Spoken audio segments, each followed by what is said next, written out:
Мы живем в лагере «Ромашка». Раньше «Ромашка» была детским пионерским лагерем во время Советского Союза. Но когда у нас обстановка стала более такой жаркой, более опасной, многие люди начали ехать, выезжать из Донбасса. Они брали только с собой вещи, которые могли увезти. Некоторые даже вообще уезжали без вещей. Ну, вот Володя с Оксаной узнали такую беду, не стали принимать людей в своем лагере. Начали бомбить, летела авиация, начали сыпаться бомбы, начали вылетать окна с домов. Поэтому я собрала своих детей, и мы приехали сюда. Нас здесь приняли в «Ромашке».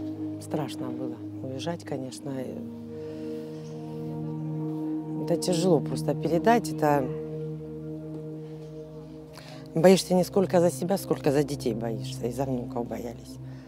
И сколько там еще осталось, и сколько разъехалось, тоже так не знаешь, где кто и как живут. Ну, вот так мы попали в этот лагерь. Вот, проживал в Иловайске 30 лет до вот этих вот событий. И сейчас вот попал сюда, в Харьков. Ну, как попал из-за войны. У меня дома разрушили этими действиями там. Пришлось уехать. А здесь вот Красный Крест мне помог. Сюда меня привезли. Ну вот уже больше 2 месяцев здесь проживаю. Я нахожусь здесь уже 3 месяца. Спасибо людям, которые нам привозят одежду, потому что мы, когда бежали, мы бежали без ничего, то есть нечего даже было одеть ребенку.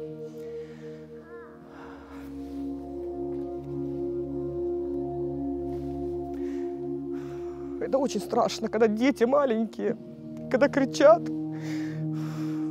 Это очень тяжело. И спасибо хозяевам этого лагеря, что Оксане, Володе очень большое спасибо, что они нас приняли, потому что деваться нам некуда. Родственников у нас здесь нету.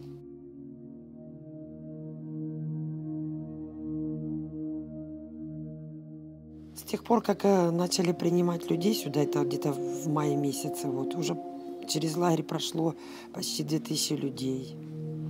Сейчас проживает около 120 где-то примерно. Вот. Здесь я живу.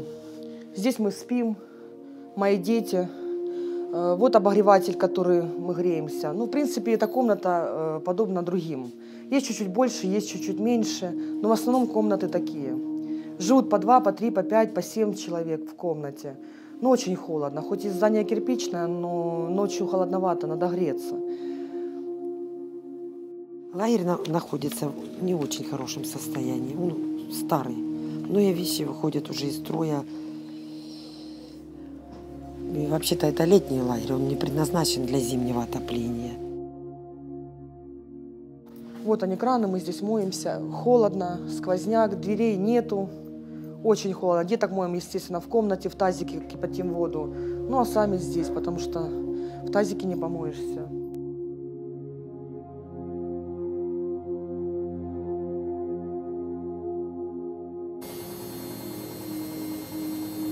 Душевые у нас находятся на улице, кухня тоже, стираем тоже на улице. Холодает быстро. Надо, ну, вот как вот Володя с Оксаной влаживали свои деньги. Вот сколько хватило, настолько работа медленно продвигается, потому что нету финансирования. Никто не помогает нам. Все приезжают, все сочувствуют, а финансов нету. Ну, пока делают, пока не могут сказать ребята, когда закончится. Ну, делают, стараются побыстрее, но сами понимаете, что нужны материалы, нужно все.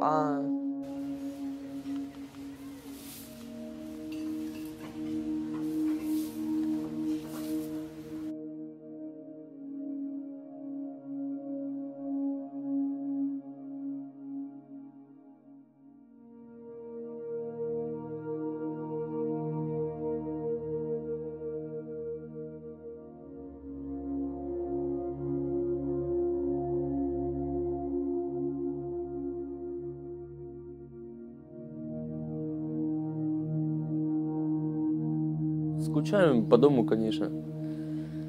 У нас там осталась собака, ну собаки уже нету, там попала под обстрел, разорвала ее с этим самым осколком. Питбуль у нас был. Ну, так, конечно, хотелось бы вернуться домой, но там уже просто некуда возвращаться, не можешь. Ни крыши, там одни стены стоят раздолбанные. Такая вот проблема. Понимаете, здесь мы живем, да, вроде-то, ну как дома, но здесь не дома. Дом наш там, где мы родились, там, где мы жили. Вот.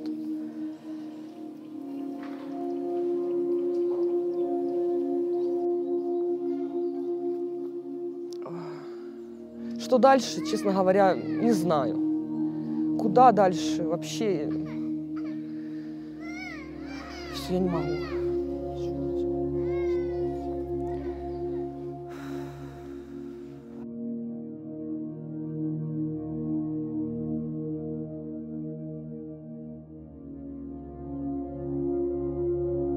Здесь у нас такая консервация, хлеб, печенье. Вот тут у нас в холодильнике молочко привозят детям. Кефир, сырки, сыр, масло, сыр деткам, которые учатся в школе. Дают на завтраки. Вот консервация, вот макароны, крупы. Это все, что нам привозят волонтеры или просто люди. Сами от себя. Нужды, продукты питания, там, одеяло, вот, лекарства, ну, медикаменты. И желательно, конечно, финансы на тепло, чтобы утеплять лагерь, на отопление.